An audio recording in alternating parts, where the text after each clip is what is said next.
Na po dagdag ano uli, dagdag taniman.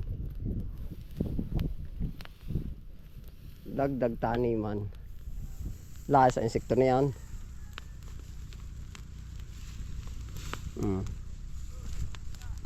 Hinahanda po namin aring mga anong aray. Mga yung taniman ito kamukha po nito, ito na land prep po ito. Land prep.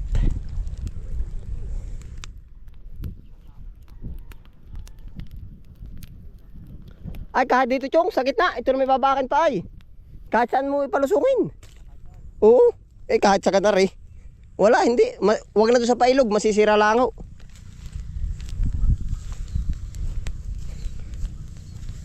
Dagdag taniman po uli kami. Grass cutter doon sa kabila kailangan. Ayan pala, sisindihan na rin yun.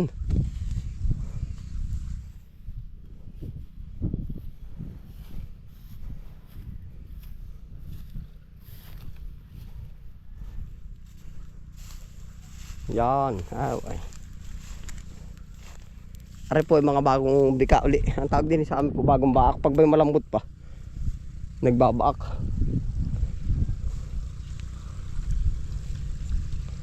Magit na papamaysa na ng lahat ay flat ano.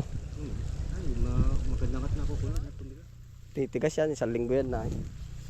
Idadamay ko rin 2 luang na kangkong tubig. Para mapamaysa na. Ay laking palakachong oh. Yan oh. Laki. Yan ang bilis din pala. Yun oh. Isa rate. Tumakas yung isa. Sa dami po namin punla, bitin ang taniman. Oh. Pakita ko po sa inyo mamaya. Saan makakapagkape ka, Pakul? Yeah, ito po yung mga bagong dagdag. Oh. Ito po ay yung taas ng talungan. Oh.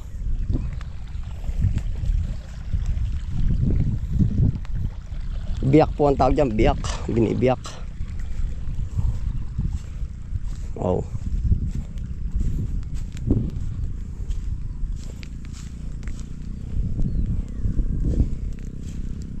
Gawa po ng may mga napatis pang tubig. Yan. Nagpapatisan pa. Ay pag nabiyak po naman, mawawala na.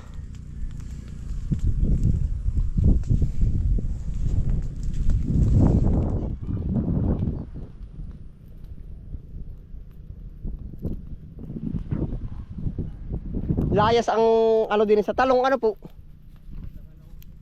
Oo nga, layas ang maninira.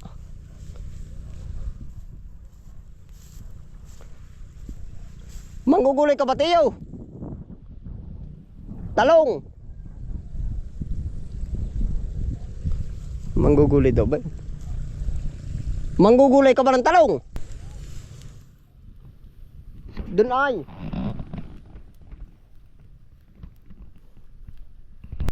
Nay po ang Tiyo yan, piliin mo. Piliin mo walang butas, baka madali may butas. Layas ang maninira, ano? Ay, hindi na usap ko yan. Laglag ang mga insekto doon, no?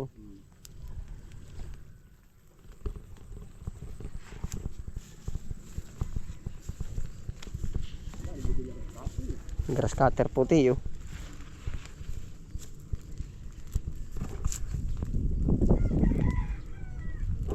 Para po mawala-wala ang insekto at talagang hindi po malipulay. Organic yan ano kaysa sa sprayin no.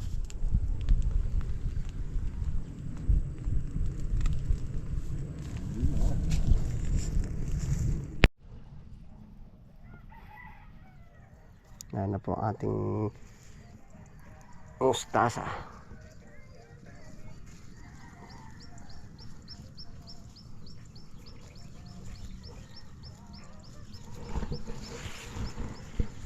Sakto ito.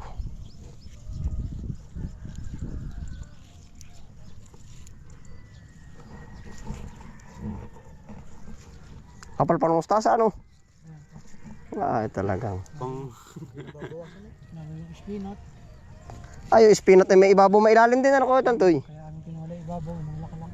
Ay, pero yun ay pwede rin palagoy na yung ilalim. Tatatlong puti pa yun, yung kinukuha na namin yun. Oo nga. Magkano ka ng spinat?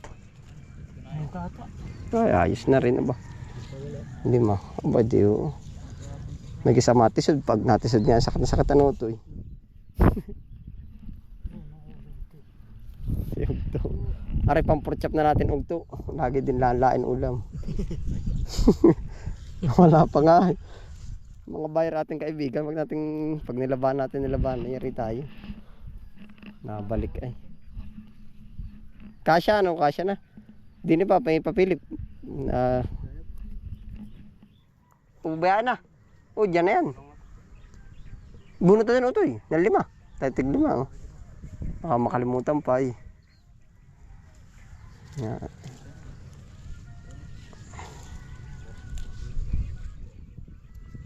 Ulang pa isa pa ugto. Mula nung nagbukas tayo, ang pinakamalawak na tanim ngayon. Maganda. Oo, siya nga. Napuno ay. Dire-diretso naman yan. Ano katantoy? Ano, bubunutan na ba yan? Hat ako na? Ilan yan, 17. Oo. 17, baka mong gawin mo 17 media. Wala na ugat yun. Dapat ako tantoy magpunla na uli uman. Pagkatapos natin mag-akat, magugulang na yan. 20 araw na ay. Kahit mga 2 lata kung saan may pwede ba yun? Yung mga ilang plat at gawa na wala na isa. 2 araw pa. Oo, yung parang ganun. Gawa na ngo, ay ang tagal na, baka may 20 araw na ito. Mula nung ipinunla. Oo, ibig sabihin wala na, yung pag-ita na ganun nakalayo ah. Ilan pa? 6. 5 pa.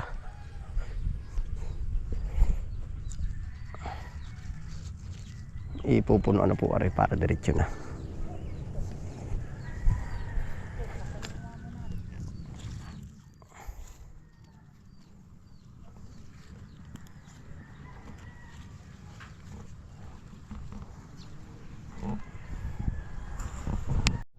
Ano na po yung ating mga huling itinanim mo.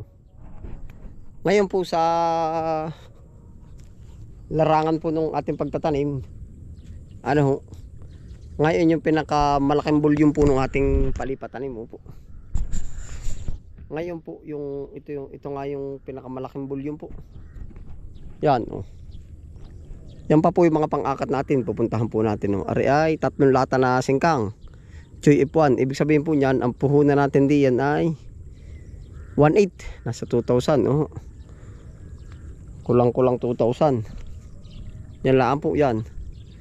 Tapos ito na po yung mga lipat tanim po natin. Oh, yan oh. Lumalapad na po. Yan. Ito na po yung pinakamalaking volume ng ating palipat tanim. Oh, at gawa ho nang nag-alalay tayo sa dahon ng sibuyas. Opo. Tayo po focus muna ay sa mga didahon po. Oh, yan. Mga didahon ito po, ka-harvest lang. Papunta pa rin yan sa didahon. Oh, yan ito pa oh. Puntahan po natin. Yan pa po. Mga didahon po yan. Yung pichay mustasa. Tapos po ito, nalaka pa ng ating punla. Punla pa rin ito. Oh, pag pinukas po natin. Yan. Siguro po bukas yan ang ating ipapalipat tanim mo. Ito pa oh. Yan.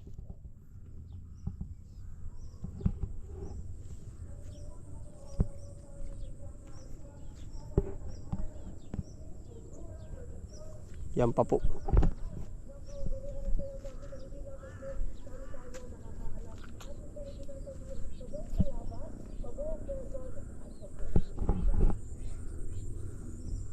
Yan, puro didahon po at saka yun, no.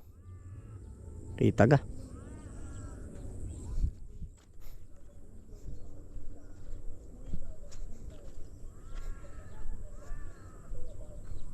Yeah, ito pa po. Yan. Halos mas maano po. Parang ang ating sibuyas na lang ngayon ay 30% siguro po. Opo. Marami pa rin po naman. Lahat ito yung sibuyas. Nakakalbo po yung iba. Sa sobrang tindi ng init.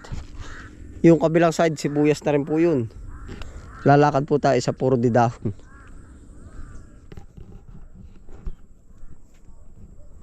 Ito pa po. Tapos po, bukod po sa didahon, ang kapal pa po ng ating panglipat tanim mo ito. Yan.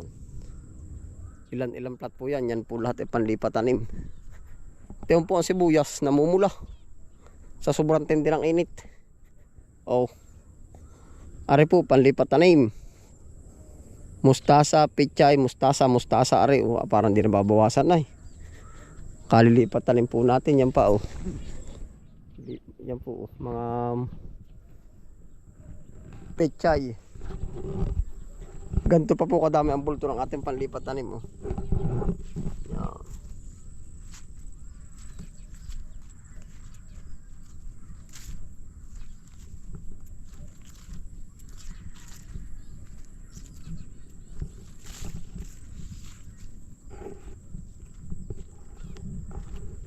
Yan, maganda po.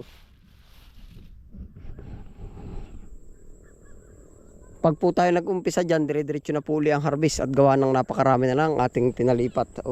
Yan, ito pa.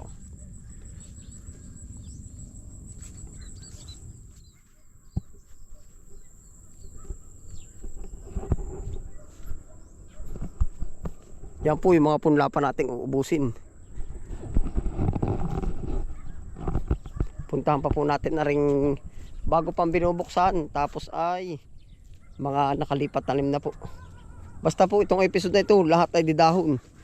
Pichay, mustasa, singkang. Yan po ang tawag po namin didahon ay.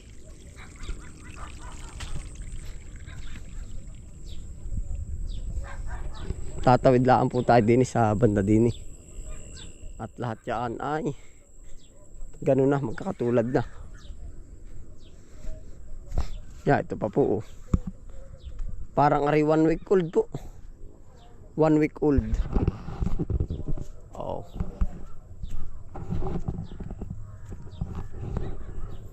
Hanggang doon pa po sa dulo. Yan. Tawid po tayo din sa talungan. Tayo po nagpapausok. Gawa ng mainsekto. At saka po para matalpog na yung mga damo-damo.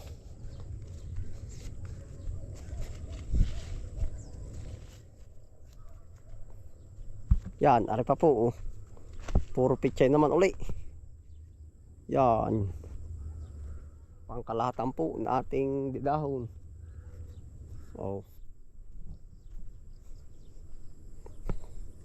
Ari po sibuyas.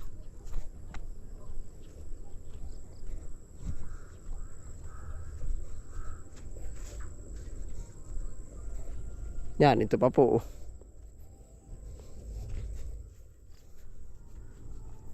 Yan po lahat ay pichay, mustasa. Kahit pa ulit-ulit kumbaga. Yan po ang volume ng lawak. Kaya kahit kami po minsan araw-araw, pero ganyan po naman yung nagagawa. Yan. Basta po ang priority namin, basta pag may nag-order, siya yung pinakamauuna po.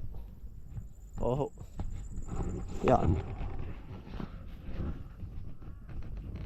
Ito pa po. Tapos yun ay binubuksan na rin. Tatamnan na rin po yun. Di po ba yung pinakita ko sa inyo na napakakapal na pechay mustasa? Yun po lahat ikakalat namin dito. Yan, mga bakanting yan. Kaya po ating ginagawa na. Yun po ang update. Ayun po, salamat po sa inyong pagsama. Ingat po ang lahat. Happy lang po. Bye.